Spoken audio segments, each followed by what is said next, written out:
NDA అభ్యర్థికే Chandrababu గారైనా పవన్ కళ్యాణ్ గారైనా YCP అయినా అందరూ కలిసి మద్దతు ఇస్తున్నారు.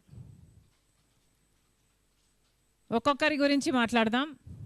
ముఖ్యంగా తెలుగుదేశం పార్టీ ఎన్డీఏ అభ్యర్థికి మద్దతు ఇస్తున్నాం, ఎందుకు ఇవ్వకూడదు, మాది మిత్రపక్షం కదా అంటున్నారు.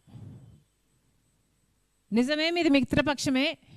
కానీ తెలుగుదేశం పార్టీ పెట్టిందే తెలుగు ఆత్మగౌరవం కోసం కాదా? మరి ఈరోజు తెలుగువాడు నిలబడి ఉన్నాడు.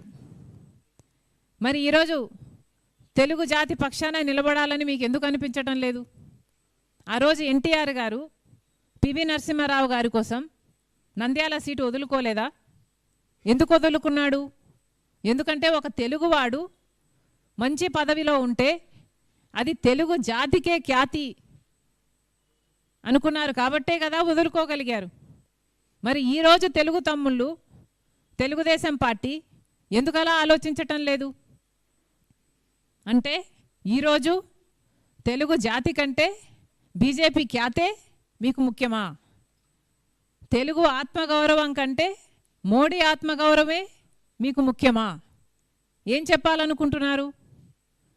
తెలుగువారి ఆత్మగౌరవం కోసం స్థాపించబడిన తెలుగుదేశం పార్టీ ఈరోజు వైస్ ప్రెసిడెంట్ పోస్ట్కి ఒక తెలుగువాడు నిలబడితే వారికి సపోర్ట్ ఇయ్యరంట. నిస్సిగ్గుగా మాది మిత్రధర్మం, మిత్రపక్షం కాబట్టి మేము ఇవ్వము అని చెప్తున్నారు. పోనీ వైసీపీని తీసుకుందాం. వైసీపీ అయినా తెలుగువాడు, మీ సామాజిక వర్గానికి చెందినవాడు, మరి ఎందుకు మీరు మద్దతు ఇవ్వటం లేదు? ఒక్క కారణమైనా చెప్పారా? మోడీ గారి దత్తపుత్రుడు జగన్మోహన్ రెడ్డి గారు అన్న విషయం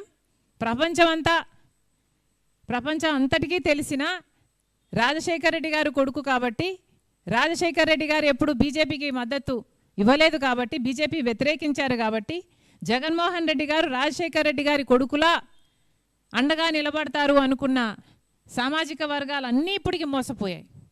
కానీ జగన్మోహన్ రెడ్డి గారు నిజంగానే మోడీ గారికి దత్తపుత్రుడు అనడానికి ఇది ఒక నిదర్శనం కాదా?